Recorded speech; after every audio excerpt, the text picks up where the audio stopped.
Hey everyone, my name is Gabriel. I am a BMW genius here at United BMW in Alpharetta, Georgia, and today we're going to go over our AC controls in the all-new BMWs. So, the first button starting right off over here is going to be our heated seats button. Whenever you click this, it'll start off in the third intensity. You could take it down one level at a time like this. There you go. And then the next one is going to be your defrost for your front windshield. This is going to be your defrost for your rear windshield. And then this here will adjust the airflow to wherever direction we want it to blow out from. We can have it blow towards the top kind of as a defrost. You can see that every time I click it on my left hand side, on my driver's side, it will change direction to let me know where the airflow is being directed to.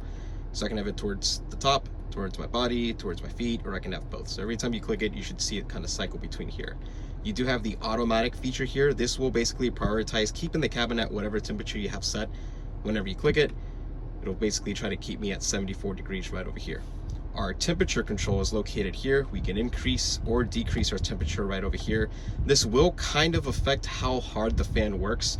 So if it's really hot outside and you have a lower temperature set, naturally the fan is going to be working harder to try to get you here automatically without you even having to adjust your fan button, which is located right here.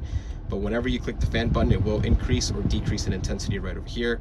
Sometimes for the temperature, you will see low or high. Low means that you put down the temperature to 60 degrees. High means the temperature is now at 84 degrees. All right. This kind of mirrors over to the passenger side. You can see that they're kind of the same. Right over here, you even have the auto feature and the airflow direction over here.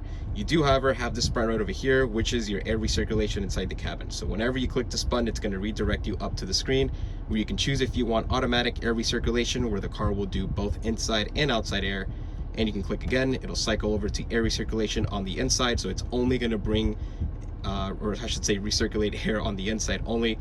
So if you have like a garbage truck or you're passing by a factory or anything like that, none of that smoke comes inside your car. You can cycle over to fresh air if you want by tapping on the screen. This will only bring in fresh air from the outside and then filter it to whatever temperature you have set here.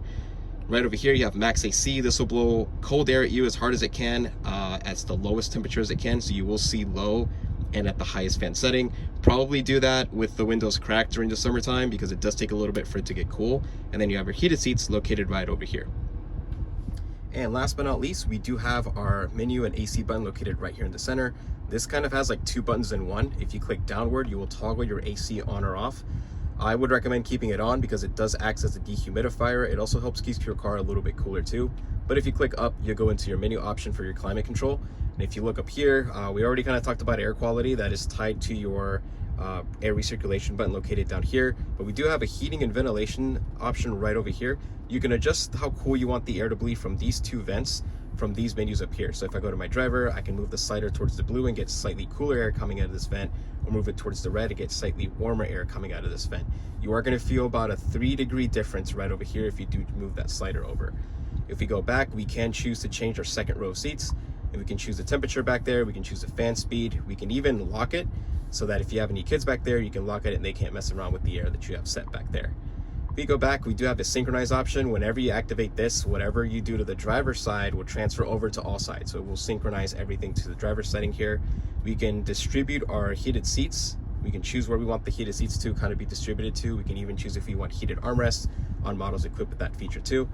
If we go down on our climate controls, we can set the option for the car to turn on our heated seats below a certain temperature.